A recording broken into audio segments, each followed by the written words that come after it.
এটার নাম কি স্বাধীনতা? মাজারে মাজারে গিয়ে হামলা করা, গুন্ডামি করা। মাজার নয়, প্রতিটি মুসলমানের কবরকে সম্মান করা ইমানি দায়িত্ব।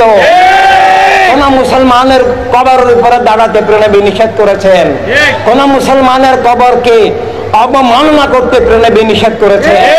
অনেক হাদিস শরীফ আছে।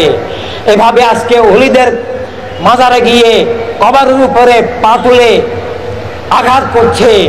এইভাবে ফেরাউন, নমরুদ, ইয়াজিদের গোষ্ঠী, এই মুসলিম ছদ্মবেশী মুনাফিকের দল, এরা আউলিয়া কেরামের শত্রু কখনো আল্লাহর আপন হতে পারে না।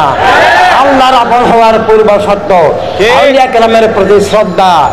আউলিয়া কেরাম তো অনেক উপরে, নবী রাসূল ওলিদের যেখানে কদম মুবারকের ধুলা লেগেছে তাকেও আল্লাহ তাজিম করতে বলে।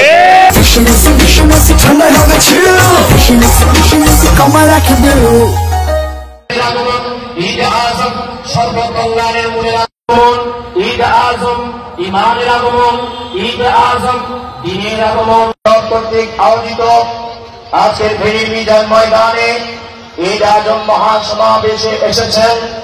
আপনাদের সবার প্রতি আমরা